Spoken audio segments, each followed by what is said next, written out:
Some people think that Christians shouldn't be involved in politics. To them, I say, why is that? I think that Christians should be involved in every sphere of culture. If we don't show up, we don't have the opportunity to be influential. And just like in culture and entertainment, in education or any other sphere with politics, Christians have a seat at the table and should be proclaiming the gospel news in every sphere of culture. There are many in the church today that say that politics and religion don't mix. Dr. D. James Kennedy himself took umbrage with that notion. I remember 20 years ago, a lady asked me, "Do you think Christians should get involved in politics?" And I responded, "Of course not. We should leave it all to the unbelievers. Otherwise, we wouldn't have anything to complain about. And we would really rather complain than do something, wouldn't we?" And unfortunately, there's more truth to that than we would like to admit. And so we should be involved in every sphere of our life and culture and not leave it to anyone else. But we should do that in order that God may get the glory from His own creation instead of what we often see. You can't sit back and say, well, politics is a dirty thing and I'm going to stay out of it. I'm a Christian and it's just beneath me to get involved. Well, that allows the atheists, the secularists, people who don't share our values, to dominate the political system and pass laws that actually discriminate against Christians. We lost the debate over marriage. Even though 27 states voted the right way, one Supreme Court decision by a one-vote majority struck down all those state marriage laws. So I think what people of faith need to realize is that if they don't occupy a spot for them in the public square, that spot will be occupied by somebody with much different values who will take America in a direction that I think most believers would find very uncomfortable in the years ahead. The fallout of Christian inaction in the political realm continues. This sentiment of Christians avoiding politics is quite ironic, especially in America, since so many of the early settlers and founders of the nation were committed Christians, such as the Pilgrims. The word politics comes from polis, which means city. It's just the business of the city. And so everybody was involved, and they got this idea from the Reformation, but it came into a written form in the Mayflower Compact. We covenant ourselves together to form a civil body politic and to pass laws that we shall think most meet, and we render due submission to these laws. The Bible actually is the source for a constitutional republic, that it is so applicable to our particular system of government. For the first 200 years of our nation, the Bible was the salt and light that was infused into our culture that made America the greatest nation in the history of the world. John Adams, our second president, said our Constitution was made for a moral and religious people. It's wholly inadequate to any other. And that's because you need people with self-discipline who are raised to be responsible. Someone else once said that the fewer laws you have within yourself, the more laws you need from outside. That goes way back, perhaps to the Romans. In other words, if you don't have self-restraint, somebody's going to have to restrain you. Politics really reflects morality. Some people don't agree with that, but we know that politics is downstream from culture, and culture is shaped by your worldview. Whether that's a Christian worldview or a different worldview, we all come to culture and then politics through what we internally believe at our core.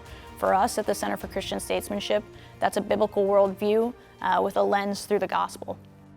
The direction of our culture, the direction of our economics, of our politics, of the world affairs, it's in chaos.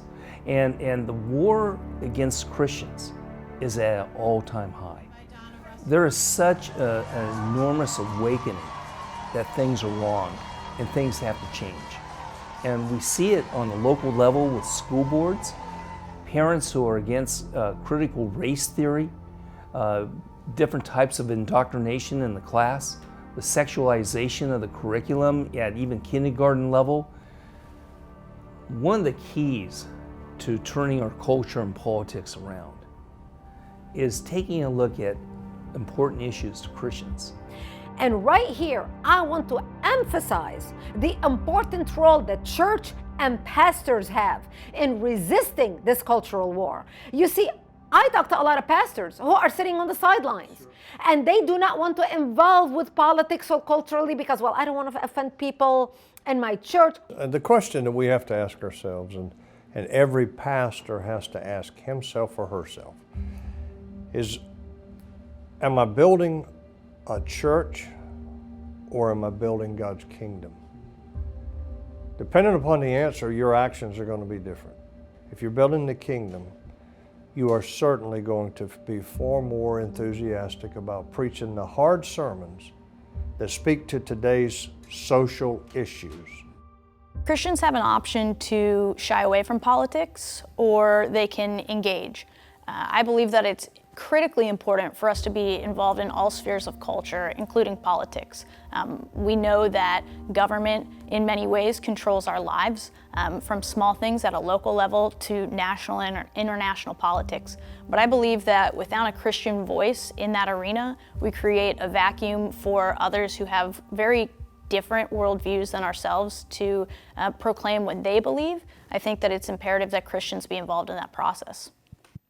Ironically, secular culture tells Christians to stay out of politics, while at the same time politicizing basic moral issues.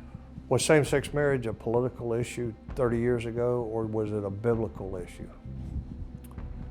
Was abortion a biblical issue or a social issue or a political issue?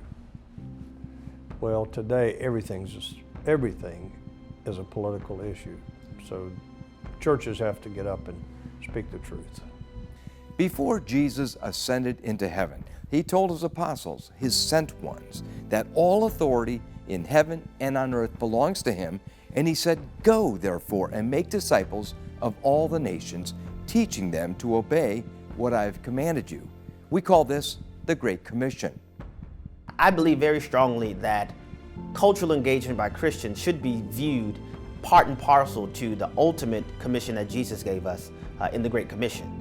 When we see it in those terms, we won't be limited to the temperamental swings of election seasons and a victory here electorally, a defeat here electorally, but we'll see it's a part of our duty to be salt and light. As Christians concerned about the direction of this country, what can we do? We have to take every thought captive to obey Christ, right? Paul makes that clear in 2 Corinthians 10. And what that means is we need to think biblically about all of these issues. And he says, we destroy arguments and every lofty opinion raised against the knowledge of God. We must not only be aware of these ideologies, but we must be at war with these ideologies. Not that we're at war with people, but we're at war with ideologies that are at war with God. It's absolutely God's will to see Christians in the public sphere and especially in high office. If you look throughout the Bible, you'll see that certainly God used people who were not believers, who didn't believe in him, to follow through with his will and his purpose, but he also empowered Christian men and women to take a stand for what was right. We see that in the Bible, but that's also relevant today. God has placed us here for this moment, for this time. We should take full ownership of that reality and knowing God is going to hold us accountable for what we do with the time he gave us by his divine foreknowledge, made us American citizens in the 21st century. You think he's surprised that we have a constitutional republic with democratic features? Absolutely not. He wants us to do in our day what the Apostle Paul did in his day. Use everything at our disposal to advance the gospel, even our citizenship. Let's take advantage of the freedoms that we have while we have them to advance the kingdom's objective, to be salt and light. And we do so until Jesus Christ comes back or until he calls us home.